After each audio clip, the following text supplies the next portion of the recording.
ਸਤਿ ਸ਼੍ਰੀ ਅਕਾਲ ਦੋਸਤੋ। ਕੱਲ ਜੋ ਗੱਡੀ 26 ਸਾਲ ਬਾਅਦ ਕਮਲਪ੍ਰੀਤ ਸੈਣੀ ਦੀ ਟੀਮ ਨੇ ਰੈਸਕਿਊ ਕੀਤੀ ਸੀ ਭਾਖੜਾ ਨਹਿਰ ਦੇ ਵਿੱਚੋਂ, ਉਹ ਗੱਡੀ ਦੇ ਵਿੱਚੋਂ ਉਸ ਸਮੇਂ ਜਿਹੜੇ ਕਾਰ ਸਵਾਰ ਸੀ ਉਹਨਾਂ ਦੀਆਂ ਜਿਹੜੀਆਂ ਅਸਥੀਆਂ ਨਿਕਲੀਆਂ, ਕਿਉਂਕਿ ਸਮਾਂ ਕਾਫੀ ਹੋ ਗਿਆ ਸੀ।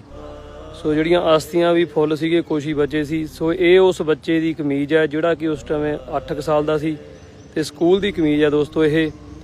ਪਰ ਅੱਜ 26 ਸਾਲ ਬਾਅਦ ਫਿਰ ਇੱਕ ਵਾਰ ਜਿਹੜੇ ਉਹਨਾਂ ਦੇ ਪਰਿਵਾਰਾਂ ਦੇ ਹੈ ਜਿਹੜੇ ਮਨ ਹੈ ਉਹ ਦੁਖੀ ਹੋਏ ਹੋਣੇ, ਕਿਉਂਕਿ ਅਸਥੀਆਂ ਤਾਰਨ ਤੋਂ ਬਾਅਦ ਹੀ ਇੱਕ ਮੰਨਿਆ ਜਾਂਦਾ ਕਿ ਜਿਹੜਾ ਸਾਡਾ ਪਰਿਵਾਰਕ ਮੈਂਬਰ ਹੈ ਉਹ ਜਾਣ ਵਾਲਾ ਉਸ ਅਕਾਲ ਪੁਰਖ ਦੇ ਚਰਨਾਂ 'ਚ ਪਹੁੰਚ ਗਿਆ। ਸੋ ਪਰ ਪਰਿਵਾਰ ਦੇ ਕਹਿਣ 'ਤੇ ਹੀ ਇਹ ਗੱਡੀ ਲੱਭੀ ਗਈ ਹੈ। ਸੋ ਐਦਾਂ ਪਤਾ ਨਹੀਂ ਦੋਸਤੋ ਹੋਰ ਕਿੰਨੇ ਕੁ ਪਰਿਵਾਰਾਂ ਦੇ ਜੀ ਆ ਜਿਹੜੇ ਇਹਨਾਂ ਨਹਿਰਾਂ ਦੇ ਵਿੱਚ ਸਮਾ ਗਏ। ਸੋ ਇਹ ਕੋਟਲੇ ਪਿੰਡ ਦੇ ਨੌਜਵਾਨ ਖੜੇ ਆ, ਪਰਿਵਾਰਕ ਮੈਂਬਰ ਖੜੇ ਆ। ਸੋ ਬਹੁਤ ਇਸ ਸਮੇਂ ਦੁੱਖ ਦੀ ਘੜੀ ਹੁੰਦੀ ਆ ਦੋਸਤੋ, ਪਰ ਅਕਾਲ ਪੁਰਖ ਨੂੰ ਜੋ ਮਨਜ਼ੂਰ ਉਹੀ ਹੋਣਾ।